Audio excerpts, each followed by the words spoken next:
What's up, guys? This is the Vinyl Casket. I am Nick. This is home to the lamest taste. We are back with another weekly episode of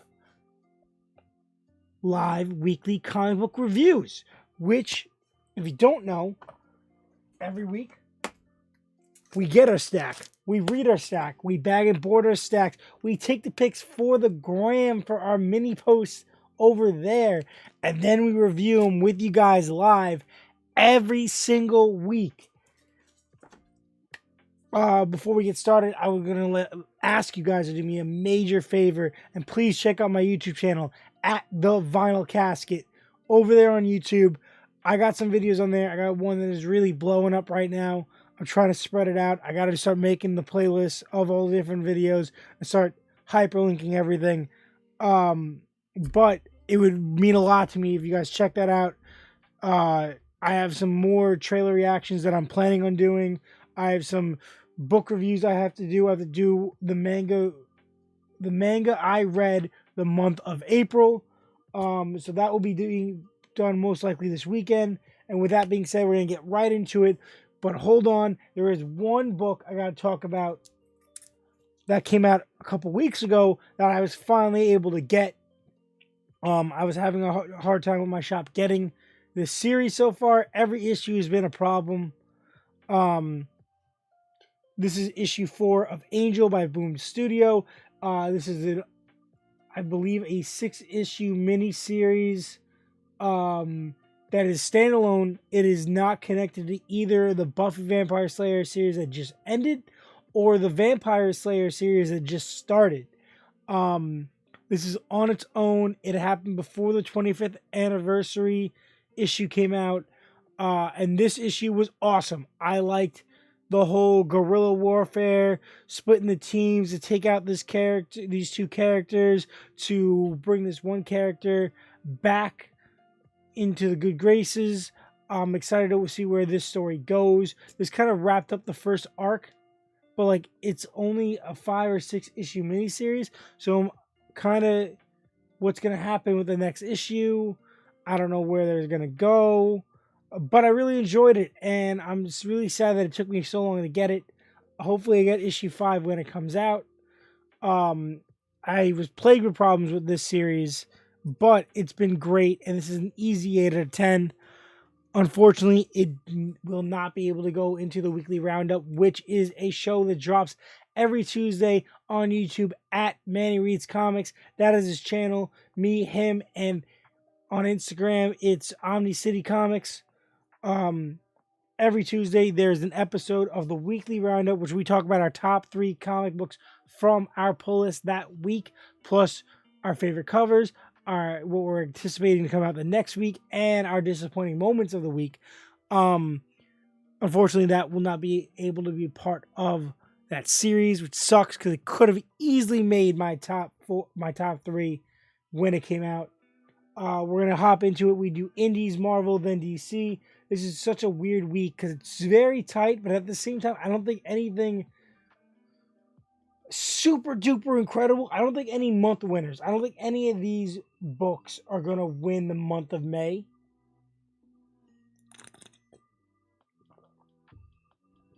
But they're good. So we're gonna start off with Indies. We're gonna start off with IDW with issue, what is this now? 128 of Teenage Mutant Ninja Turtles. So just as I was about to back out of this series, the last issue, 127, was a little bit all over the place, but different and interesting enough to make me be like, okay, I need to buy one more issue because I want to see the conclusion of this cliffhanger at the end of this issue. And this whole issue was about that cliffhanger, right? Plus the stuff going on with the alien planet, that's going to tie into the next storyline, I guess. So these two things with the creation of the comic form of, oh shit, what's her name? The character that was Venus D'Amelio, Venus, I believe that's the name, was the name of the Ninja Turtle that showed up on the live action Mighty Morphin was it Mighty Morphin or was it In Space? But one of the Power Ranger series had a crossover with Teenage Mutant Ninja Turtles, and they had a female Ninja Turtle, and her name was Venus. And this is going to be the comic counterpart of that character. We do have, I think her name's Jenica. We do have a female Ninja Turtle at this point, but and Aloplex is also part of the team, but she's not a turtle. This was really cool to see that whole Punk Frogs storyline come into this, and these dragon scales, and really interesting issue that really got me excited for this series again, and I will not be dropping it at this point. This I'm gonna give this a 7.5, 7.5. We do out of 10. We move on to Image Comics, 3 books, 2 number ones. We go with Image number 1, Metal Society. So this is a Top Cow release, which I haven't seen a Top Cow release in a while, which is a subsect of Image Comics. I believe this is the variant cover. I don't think this is the A cover. Basically, this is like a world where in the future where like humans destroyed Earth, so they left Earth, and robots took it over and reconstructed the whole place and repopulated it and made it livable again for humans. And now humans are like the lower life form in the evolutionary chain, and like kind of are inferior. And like the way some of these humans, like their main character, are created is like very different.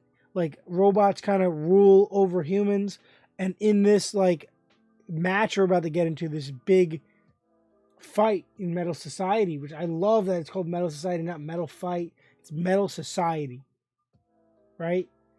I'm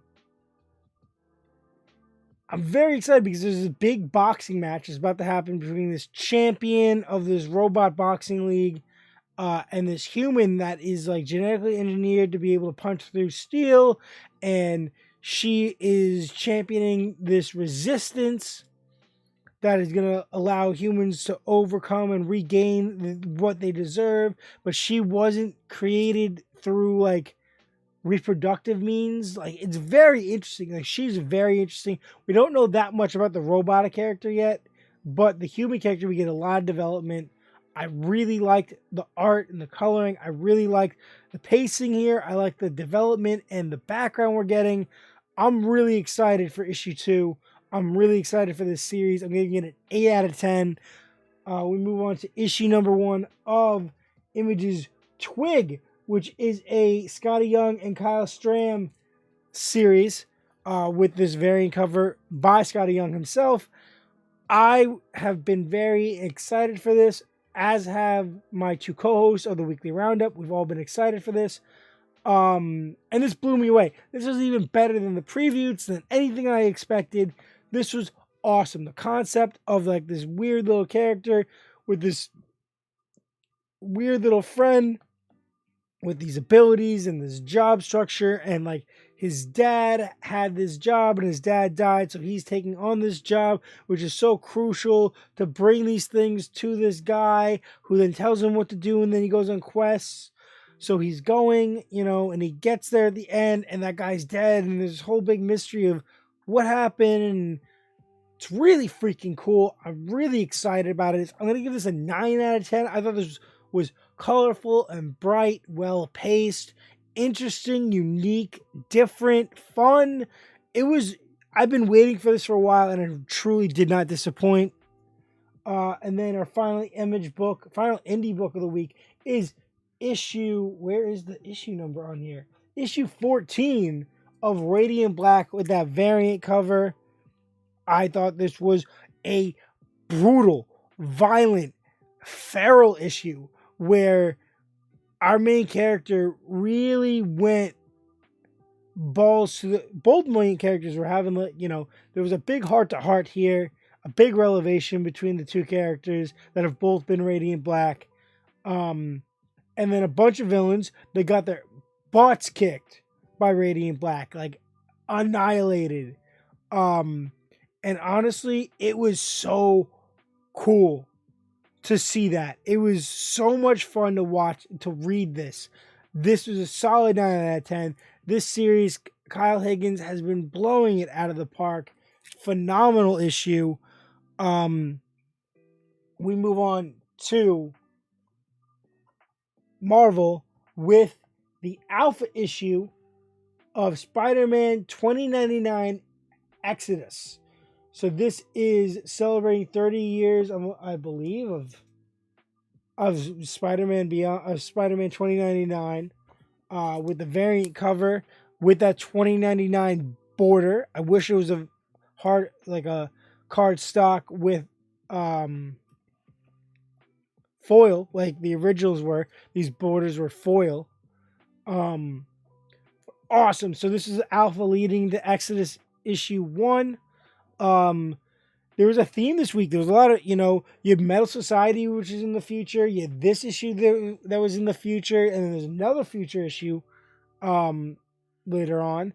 But Miguel O'Hara is back in his original costume, not the white, red, and blue one, but the original costume. We get Ghost Rider 2099, which is really cool. He's no longer in a physical form. He's in these ghost spires and he's protecting these groups of people.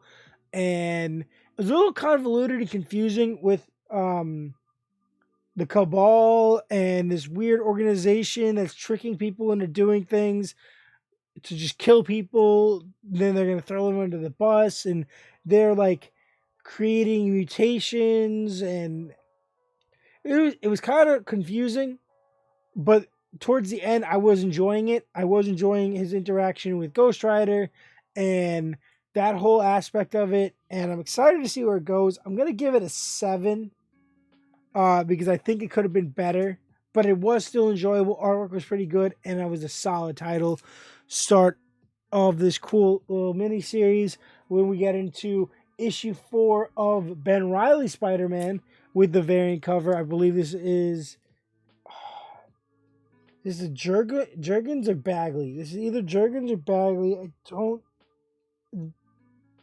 Jurgens and Breeding. So it's a combo cover of Jurgens and another artist. Obviously, I would have liked to get the other variant cover. My shop didn't have it, but this was, better than the original. And it was a really cool. I believe there's 5 or 6 issues of this series. Originally, there's still only supposed to be 4, I believe, but it got 6, and I'm really enjoying this series. I love Ben Reilly. I love 90s Clone Saga Ben Reilly, and I loved that these villains that he's been seeing, this hallucinations that he thought, like these things that were impossible, the whole time were Spider-Side. Another clone with really crazy powers. Very excited to see the continuation of the storyline. I liked, I thought in the last issue, like, where are they going with this? I thought it was just going to be this theme throughout, and at the end, it was just going to be he was crazy, or like he was right, but it was Spider-Side, and that was really cool to see that interaction and that conflict between these two clones, and it wasn't Kane. So I like that it wasn't Kane. Really interesting, really good colors here. I enjoyed it. I'm gonna give this I want to give it an 8, but I want to give it like a 7.5. It's between a 7.5 and an 8. It's hard because there's things that this is technically not amazing, and there's parts where I'm like, this was so much fun and this was so cool. So I'm gonna let it hang in between there. It can be whatever you want it to be. We move on to DC with issue 7 of Task Force Z with the cardstock cover. This was really cool. Another series I was starting to fall off and not be interested in. And, the first couple pages, I was like, oh, this stupid nightmare. This is stupid. But then the whole issue spent rebuilding his team and pulling all these people together just at the end to not be able to even do it because they don't have the resin. So now they've put themselves in this predicament where they need to step up, and how are they going to do it? And I really enjoyed it. I like this team that they're assembling with Calendar Man and Solomon Grundy and Bane and um, Mr. Freeze, and I'm really enjoying it. I think this is really cool. I like this team. I'm really shocked that they're doing this whole, um who's the guy that shot Nightwing?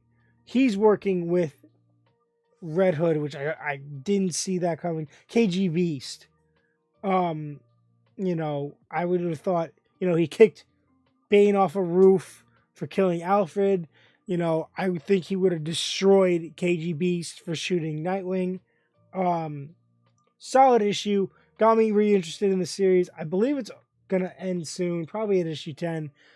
This is cool. I'm gonna give it a 6.5. I don't think it really deserves more than that. Artwork's pretty okay, but then we got issue 123 of Batman with a cardstock cover. This is part 5 of Shadow War. I know my co-hosts are gonna rag and rave and complain about this. I enjoyed it. I thought it was a solid issue. I enjoy this Shadow War thing. I like where they're going. I like the whole revelation that Robin has a girlfriend. I'm enjoying it. I think it was fun. It was a fun read. I had fun with it. It was pretty solid. I like Williamson. That's all I have to say. I'm gonna give it I'll give it a 7. A 7 out of 10. We then go to Batman, my last issue of the week, Batman Beyond Neo War 2, cardstock cover. So this is the other future issue. So the two series, you have Batman Beyond and you have Spider-Man 2099. They're like their own, the same thing. Different character in the future takes over that known title, that known name, in different costumes. The first issue I was a little lukewarm about after its continuation from that random Batman Urban Legends issue.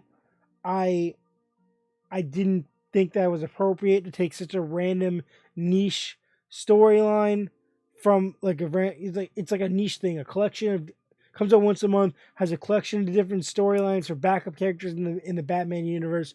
You did a whole month where you did a future issue about all these future storylines, and in it, the only one that mattered was something that was going to set up this miniseries 4 months later. Like 4 months later, like no one, I'm assuming that no one read it that was interested in that, so they jump into this and they're confused. This issue did a really good job of dialing it back and setting the stage and filling in those missing gaps of what we didn't get in the first issue. I think this corrected everything that I hated about the first issue. I'm still not loving it, but I like the artwork. I like how Terry McGinnis is kind of like really doing something different. It was fun. It was interesting. It was something else. It was definitely better. But I like this villain. I really hope that there's some kind of real like. It's hard to say because am I expecting too much? I really like the series that ended right before Dark Knight's Death Metal reset everything, right? And Infinite Frontier happened. And I would really like to see Batman Beyond Damian and Nightwing's daughter and Dick Grayson as whatever position he was, doing his thing. I would really like to see those characters brought back. Like right now he's alone, but he shouldn't be alone. Like he had a Robin. He had Batman. I understand Bruce was killed by this living Gotham. That's fine. But, where is his Robin? Where is Batwoman? Where is, we saw Barbara Gordon abandon him. But, where's Dick? Where's Damian? He could go to Damian in the League of Assassins. You established this. You established that he had an interaction with Booster Gold, like all this stuff. I really would like to see that flushed back out, or if they eventually flush it back out, this miniseries is gonna mean nothing. I'm gonna give it a. It's hard. I'm gonna give it a 6. I'm gonna give it a 6. I want to give it higher, but there's so many potential problems with this, and you know what? No, I'm gonna give this a 7 because it's definitely a lot better than the first issue, and I did really enjoy it. But the series as a whole is getting like a 5 because I feel like it's too problematic for what they're doing for the future of this character, who was fan loved because of the TV show, and the last series was really good. With that being said, that's all I got this week for you guys. Tune in this upcoming Tuesday on YouTube at Manny Reads Comics to see the weekly roundup, and see what I picked as my top 3 from this list, and what they picked. See our brackets and check it out. With that being said, please also check out my YouTube channel, which I'm trying to put out a lot of cool videos through this live stream for that. Eventually,